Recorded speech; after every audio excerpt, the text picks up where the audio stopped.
Welcome to another video by Regal Eye Tech.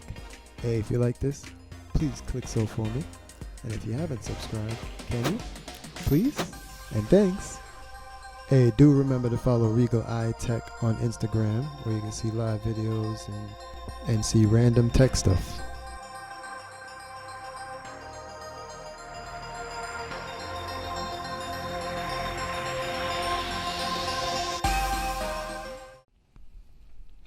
New Lenovo X1 Yoga G6. First look.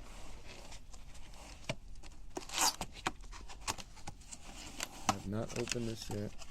I just cut the tape and I said I'd like to see what's different with the G5 versus the new G6.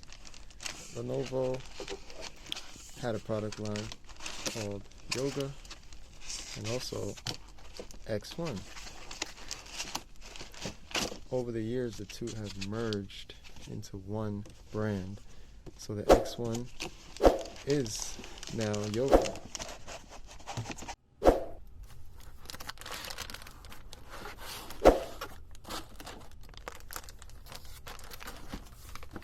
What we got here? Regulatory information.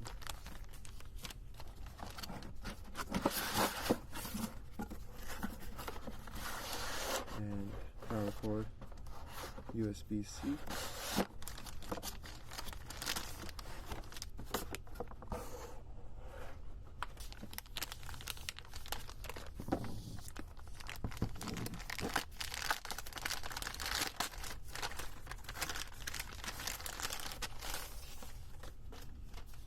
Wow, immediately I could tell differences here. This is more emphasized, the X1. The Lenovo badge has more of a shine to it. Looks like they did a brushed stainless steel look. It's beautiful. Let's take a look at the sides here.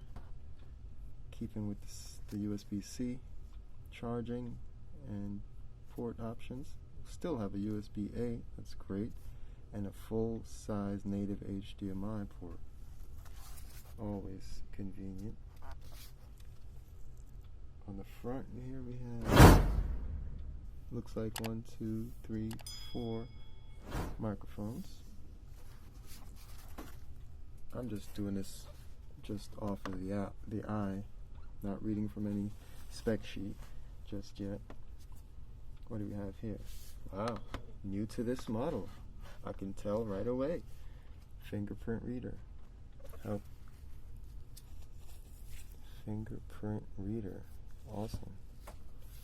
Lenovo keeps with its traditional 2 mouse options, touchpad and Lenovo red dot mouse.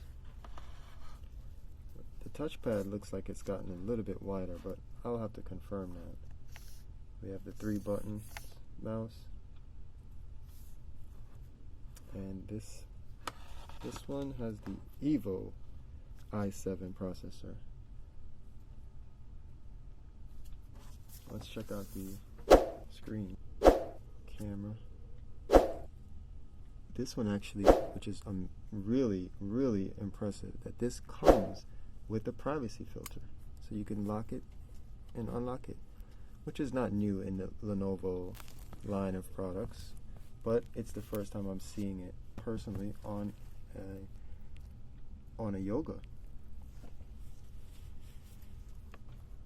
We've seen several models of Yogas, Twists, and this is the first model that I've seen with the camera lens blocker. Let's take a look at the right side of the unit. We have, wow, they're giving you the stylus with this model. I have to confirm, I do not believe the G5 came with the stylus. Older models of Yogas did come with the stylus.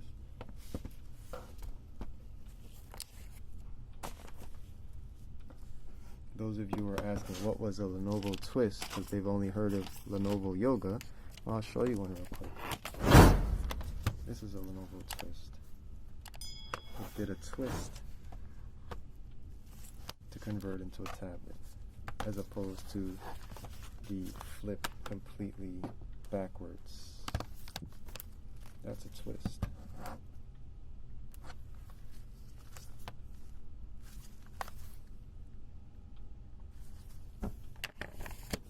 Anyway, back to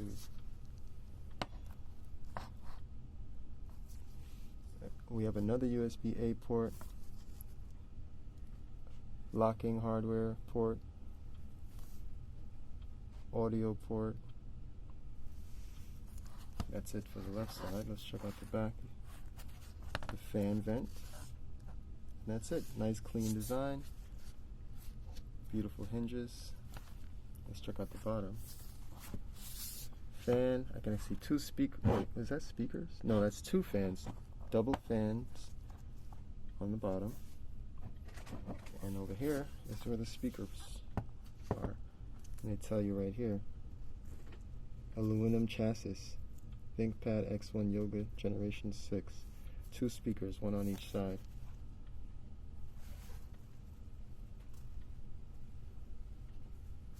And that's it for the physical inspection of the new Lenovo G6. Now let's turn this on. So I've got the USB cable, USB-C power adapter inserted. I'm ready to turn this on for the first time. Let us see where the power button is. I'm going to take a wild guess. The power button is this fingerprint reader interface here. It is. It is. Okay, we're live. Here we go. Let's see what's happening here.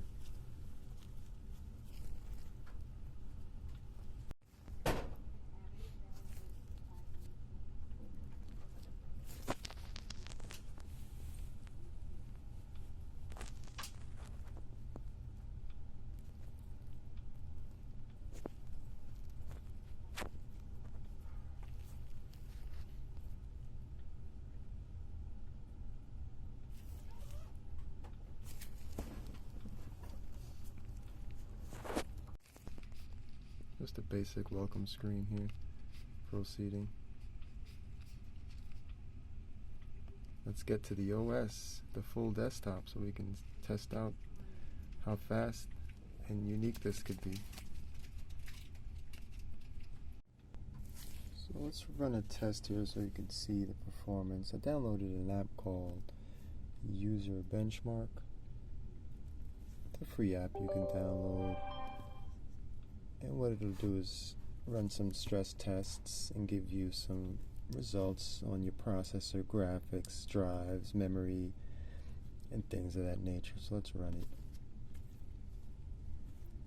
You should see a series of things just start happening on the screen.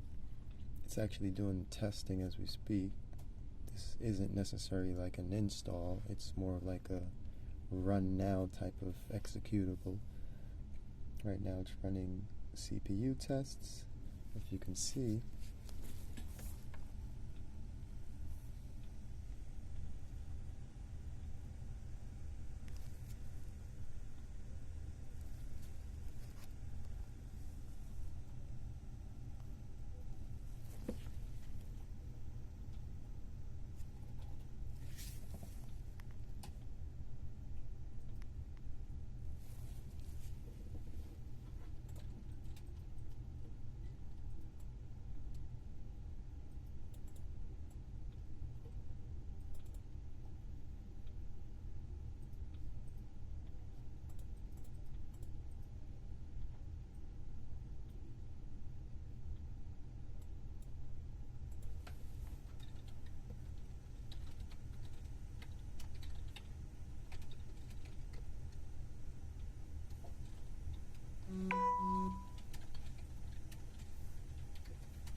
As you can see in the background, it's doing some graphical testing.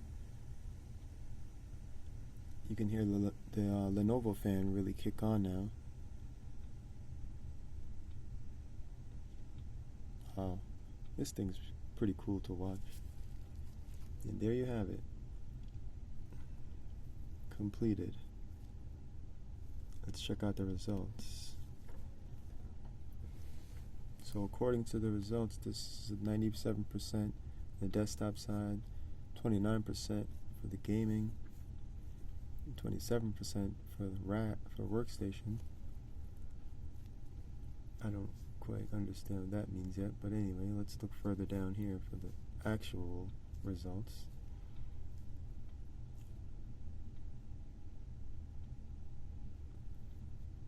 PC status, as you can see, performing in the 97th percentile. This means that out of 100 PCs with the exact same components, 21 performed better. Well, that's not nice. How did we do on the processor?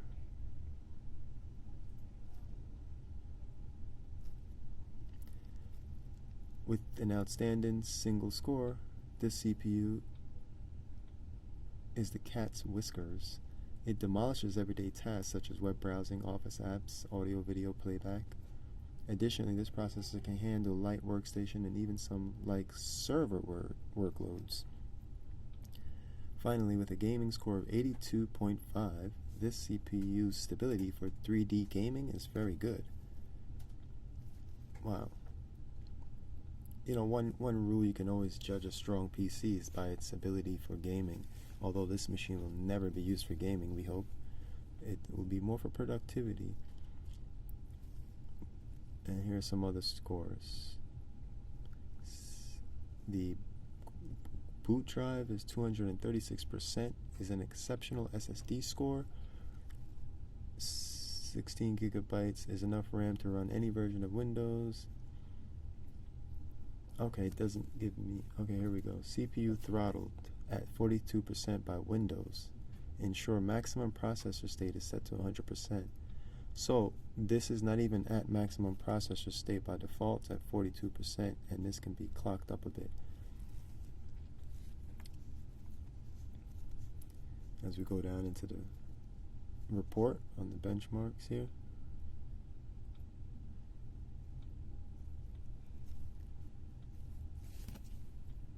This is also a touchscreen, by the way, which is basically default in the Yoga, especially the X1 Yoga line. You'll definitely find touchscreen in every Yoga model.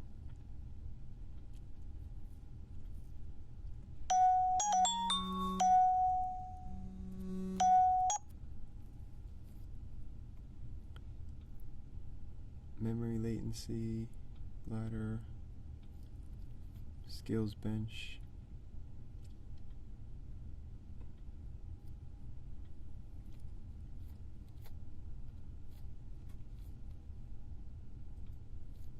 And there you have it. Why don't we go ahead and just do a speed test while we're here. An internet speed test. This is the one provided by the local ISP, actually.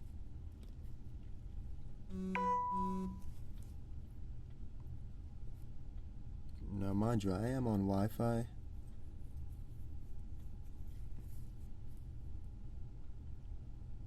These laptops nowadays come with the X model protocol for Wi-Fi. X meaning Wi-Fi 6, meaning capable of going up to 10 gigabits per second.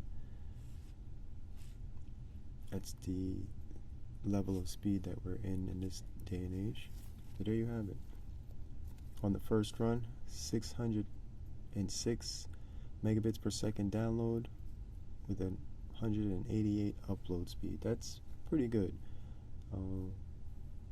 Again, you would need to be connected to a Wi-Fi that has Wi-Fi 6 capabilities. Anything under that, you'd probably max out at about 300 megabits per second limiting the laptop at the router. But this case, like I said, at the ISP level, we're subscribed to 600 or greater. Then finally, the router or access point is capable of over 600 megabits per second as well. And on the user end, the laptop is also capable of reaching a gigabit. So therefore, that is why we're able to get those numbers.